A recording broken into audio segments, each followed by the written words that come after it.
Welcome, everyone. We're in the boathouse right now. This is a new episode of the Spring Thunder podcast with my friend and producer.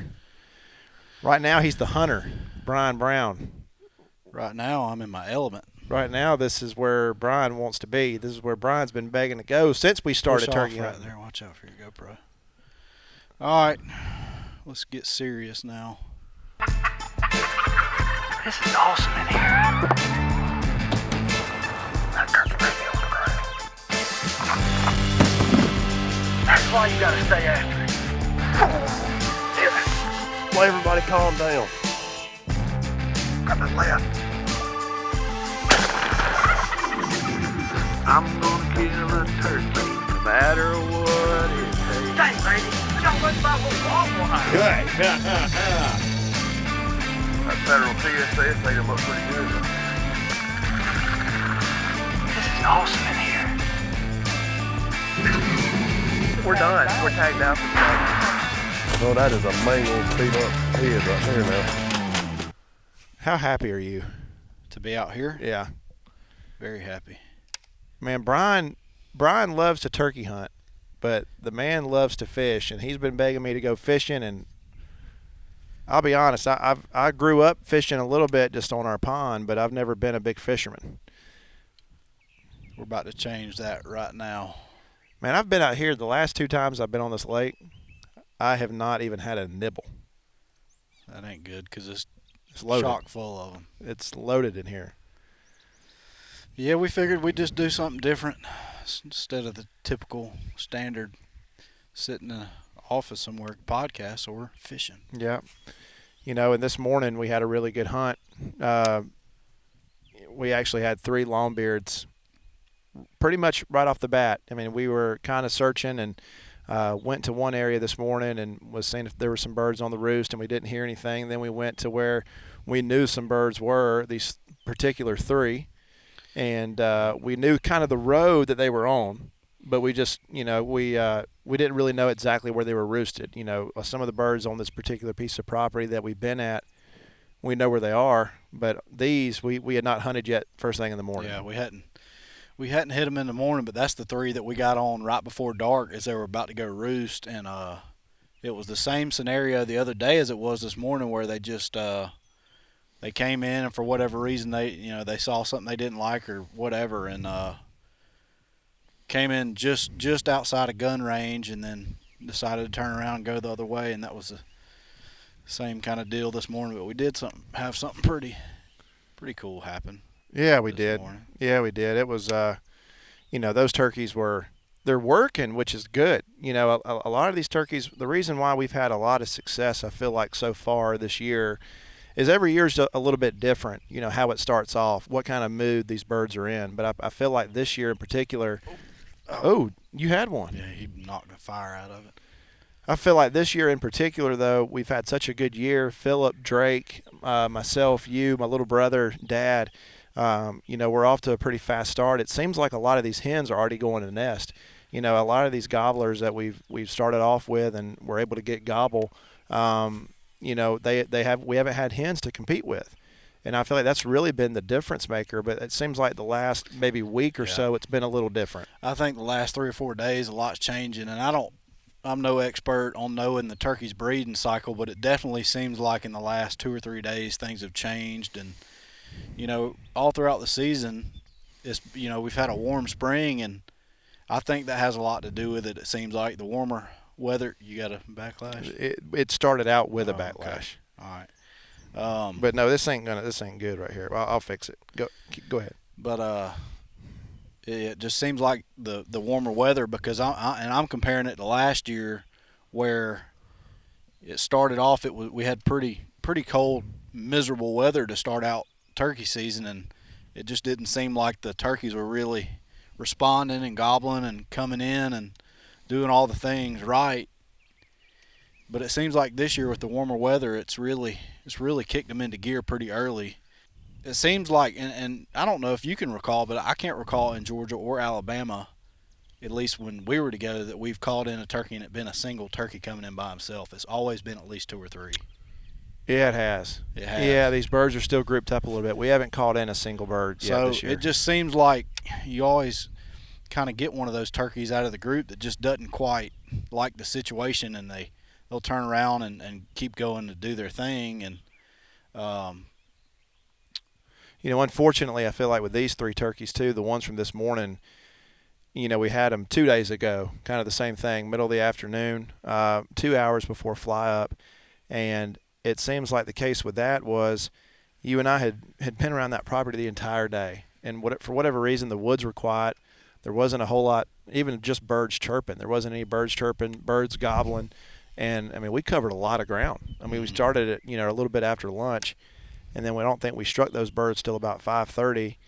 And, you can attest to this, but, and I'll admit, even for me, you got to – I heard Philip say this on the podcast the other day, but you really do have to pretend like there's a bird around every corner. Yeah. And be ready. Well, and that's the thing about it is it was almost so easy at the first part of the season, the first 2 weeks, whenever you'd get in a turkey's comfort zone and then you give them a few soft yelps, it was like they were coming. But now we're seeing, a couple turkeys being with hens and just not wanting to commit like they were, and that may have a lot to do with what's going on in the breeding cycle. And that maybe a little pressure too. We've been hitting them fairly hard. Yeah, I think these turkeys too. You got to really take advantage of your opportunities, and we had a really good one the other day. And I think we were caught a little bit off guard on these particular 3 from this morning and from a couple of days ago. And we've kind of educated them a little bit. No, and I think that's what you were getting at is.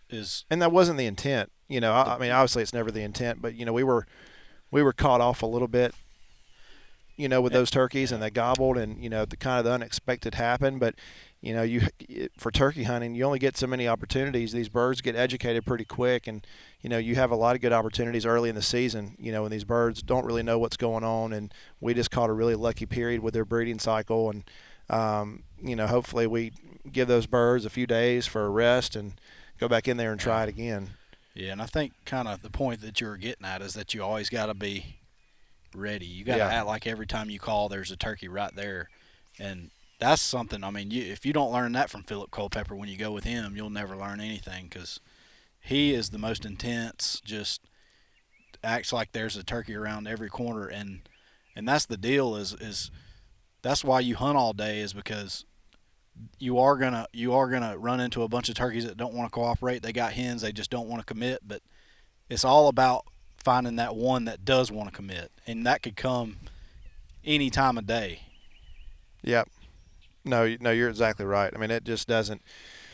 You just don't ever know, and especially this early in the season too. You just got to always be on go, be ready, and that's something that I have to kind of remind myself every year, is that you get kind of down in the dumps a little bit when we've had such a good run.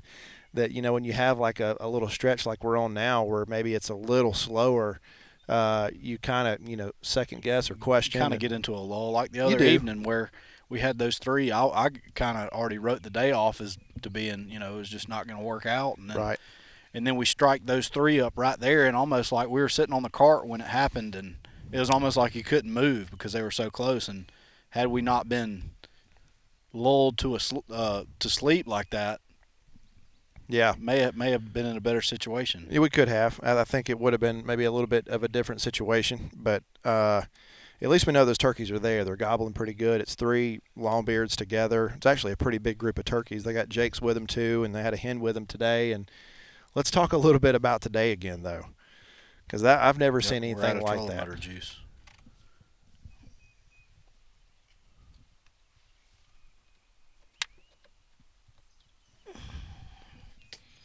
Well, all right, we're drifting. But yeah, we'll go back to this morning. It was pretty crazy. Something I've never had happen. We were sitting there and turkeys were gobbling good, and then all of a sudden it was just like they quit. We don't know what happened. It was like they weren't even there anymore, which we knew they were, because they'd kind of, you just had the vibe that they were strutting right around the hen, because they were just kind of gobbling in the same place, not really responding to us too much, and they weren't coming. So you just kind of had that vibe. So I was sitting there and I was turning around talking to you. We were discussing our next move, and then and we've been yelping a little bit. Yeah, We've been calling a little bit, and we were talking about what we were going to do next, move up a little bit closer, and then Brian's looking at me, that I'm looking straight ahead, and I just kind of see something creeping through the woods, and it's a daggum coyote, and he gets on the road, and you're facing me, and I said, dude, don't, because coyotes, I mean, if they catch any little movement. I didn't know. I thought a turkey was coming, and I was trying to figure out how I was going to. I didn't have my face mask up or anything, so I was trying to figure out how I was going to turn around. And dadgum, if I didn't turn around and a coyote attacks the decoy. Attacks the HS He took a Jake. Which, I mean, I was so, I'll be honest with everyone, I'm not used to running camera a whole lot. I filmed a few hunts here and there, but I kind of froze up, and I was trying not to move a whole lot with, the coyote. I had the camera off, but luckily you had your GoPro going, and you kind of caught the whole thing and the sequence of it. And I mean, once he got in the road and saw the decoys, he came running at him. Dude. And acted like he was taking a bite out of the Jake's head, which I don't know if you can really tell it on there, but he did. He took a bite and knocked the Jake down. He took a bite out of the decoy. And I finished him. You made a good shot on him, too. You were right behind the shoulder. Yeah, I mean, they try to manage the property and do a lot of trapping there, so anytime we can. He's obviously a turkey hunter, so we're glad to get him out. There's no telling how many turkeys' lives you saved, too. With a coyote coming to a call like that, you probably helped out the turkeys a pretty good bit. I would say so. He was coming to the call for sure, and it was about a 8 to 10 yard shot and on the run. It was pretty intense. It was awesome. And then so that all went down, and so we were standing there just kind of assessing the damage, looking at the crime scene, and then so we had not called for the birds several stopped, minutes, and we kind of thought that's what shut up the turkeys. We thought that's what shut up the turkeys, and it probably was. I pulled out the box call and cut down on it pretty hard, and then they just hammered back, and it was like their moods changed all of a sudden. They decide they want to come in. Yeah, and when we hadn't been sitting down for 5 minutes, and we probably only called one other time after that, and next thing you know, those turkeys are in the road. Yep. And at first they were coming right to us, but kind of the same thing that happened the other day. There's 3 of them that come in together, and there was a hen with them today. But there's one of those birds in particular that once he gets within a certain range of those decoys, he hangs up. I don't know what the reason is. He obviously not the dominant bird. We haven't really heard him gobble or strut or, when we see him. So, just one of those situations that not a whole lot you can do there. Well, and it's always a learning experience, and that's why we always go back, is because you think of the things you maybe could have done differently, and so you want to go back and try those things. And looking back now, and it's always hindsight's 20/20, but you wished you wouldn't have had a decoy, because it wasn't until they saw the decoy when they locked up. Right. So had you not had a decoy out, would they have just kept coming and kept looking? Maybe. You never know. Yeah, you would have had to be real quiet. And yeah. There's no telling. But, another lesson I've learned too, and I mean, it seems so simple, but you really, until we've been so lucky to have birds just work and just commit this year. But another situation that happened the other day, and we didn't get any footage of the turkey because, I probably was a little impatient, but on a different setup that we had the other morning on the same piece of property, a different bird that Philip and I actually got on with Drake one morning. We got kind of close.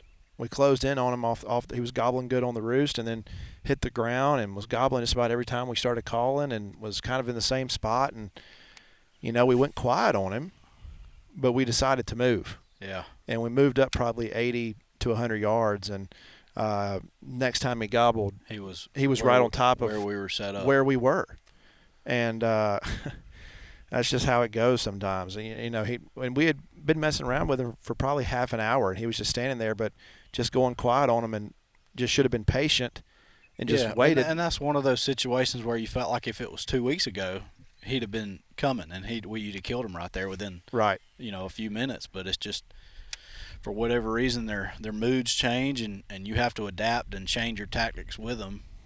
Yeah. To be successful all the time, and it's just always a learning experience. That's the fun part about it. Is it's not obviously it's an adrenaline rush to have one come into the decoy and be able to kill them and everything, but it's just figuring out how to trick them that's what to me what keeps me going back, and what keeps a lot of people I think going back is just how to outsmart them. And not to me, I mean, every day's different. Like, we haven't had one day that's really been the same. I'd say that first week was, really good, but like that, like we're talking about this particular instance with this turkey, is just remembering that you're hunting and what you're doing, and that not every bird's going to behave the same way. I think you kind of, even if you have a 2 or 3 day stretch, you think the fourth day is going to be just like the last 3. And that's not always the case. It's a lot similar to, I like to fish. I love the tournament fish, and it's very similar to fishing in a lot of ways. Is you can pull up on a spot that you got, and there may be you may see a bunch of fish down there, but they just might not be ready to do it. And then you may come back an hour and a half, 2 hours later, and their moods are completely different, and you can smash them. Same with turkey hunting. You just got to kind of gauge their temperature, and very similar to fishing in that way. It's very, very intense, very fun. And it's chess match all the time. Man, and I've learned too that you don't always have to be the best turkey caller in the world to get it done either. I mean, I'm not the world's best turkey caller by any means, and kind of a rule that I like to go by is, sometimes in the morning, you can sound like a 2 at 10, but you may sound like a 10 at 2. Later in the day, those birds, when they can't find a hen, or if they're looking for one, and it's a pretty good weather day, you may sound a lot better later in the day. You might sound like a broken record in real life, but that turkey at the time, you sound pretty sexy. Mm-hmm. It's all about gauging their temperature. We didn't do a very good job of that today. No, but that's why you go back tomorrow. Yeah, I'm already looking forward to tomorrow and figuring out what we can do. We got a few different group of birds that we can go after, so it's not like we don't have turkeys to go hunt. We kind of know where some are, and we appreciate everybody watching. I know it's been a fun year for Philip and Drake, myself and Brian. You talk about Philip and Drake. Dude. They've been getting it done. Gosh, man, I can't believe I haven't caught one yet. Yep, Philip's actually been in quarantine, for the last few days in Mississippi, whenever we had the Philip goes in quarantine about every turkey season. Yeah. Yeah, I feel like Philip's probably pretty safe. You don't see him anywhere except for the turkey woods or going to and from. That's going to be all you're going to see from Philip during turkey season. He gets after it, but I mean, it's just been fun to watch them, man. You talk about learning some stuff. Yeah. No, that's why I like going with Philip so much, is because I pick up on a lot of stuff. He's intense, but you can pick up on some things. And not calling, but just strategy too. Like Philip, when he calls really soft, and sometimes I feel like I don't call soft enough, and Philip sometimes just will barely call. But man, I feel like that's the difference on a lot of his hunts, is just not overdoing it. And he's the best turkey hunter I've ever been around. Him and Michael Waddell, two of the best that I know. And it's been a fun year. I know it's been good. I know everything crazy going on with the virus right now. Georgia issued a stay-at-home order, a few days ago. But Brian and I basically have just been quarantined here on the place in Georgia on Realtree Farms, and we've had a good time being able to fish and hunt and, luckily still do what we love to do. Well, there's no better time to get outside and hunt and fish than right now. Just with all this crazy stuff going on, just staying away from people. It's just the perfect time. It's perfect timing for this, because it's just the weather obviously is unbeatable. You can't beat this. It's about 80 degrees and sunny with a light breeze. Perfect for fishing. Perfect for turkey hunting. And I hope everybody's able to do it. I know not everybody. A lot of our trips have been canceled already this year. We were supposed to go to Mississippi and Tennessee and Kentucky, and a lot of that's gotten postponed. But honestly, I've had such a good time at home with my little brother and dad and hanging with them. And, I encourage everyone that maybe if you haven't even turkey hunted before, go out there and try it. Or if you haven't fished a whole lot, go out there and spend time outdoors. There's no better way. I can tell you, if it wasn't for the outdoors for me right now, you probably feel the same way, I'd be depressed. Yeah, it'd be It'd be tough. You'd be really bored at home. But like I said, we're right at home out here, just keeping to ourselves, doing some hunting, doing a little fishing, and trying to document it on Spring Thunder and show everybody what we're doing every day. Just kind of showing everybody the good and bad. Luckily, there's been enough good to show this year. Yep. I'm sure it won't Continue. always be good, but it's been good so far. But it's starting to, the good luck every morning, turkeys gobbling is wearing off just a little bit. Yeah. They're it still is. gobbling, but It's, you can still catch one in the right mood. yeah. We still should be hunting today. It's a beautiful day to go, We but should probably be hunting right now. I don't think you're too mad at it though. No, I'm right at home right here. Thank you I for think I have fished as little this year as I've ever fished in my entire life. Not all bad though. No, it's not all bad. Not complaining. Just I'm gonna go saying. with you sometime. I know my little brother. Your He's brother, man. I want to take your little brother so bad. He wants to go with me. I fish Eufaula all the time. It's a really good lake about an hour south of here, and it's just my favorite place. It's just paradise. It's just, I love going down there. It's so wild. All the birds and the animals and the alligators. It's just like nothing you've ever seen, and got a lot of big fish in it, and you can fish a bunch of different ways. It's awesome. I want to take you and your brother down there for sure. I want to go. But we appreciate everybody tuning in. I know so far this year we've had a really good year as far as, people watching Spring Thunder. We're appreciative of everybody and the comments and the feedback that we're getting. And, I can tell you it's been a lot of fun. I hope everyone's having fun with us. And it's a good fun time of year, to spend time outdoors and turkey hunt. And unfortunately, a lot of our lives have changed with everything going on. But, you can still do what you love and spend time outdoors with your family and friends and, stay safe. It's probably the best way to stay safe. But, again, thanks everybody for watching.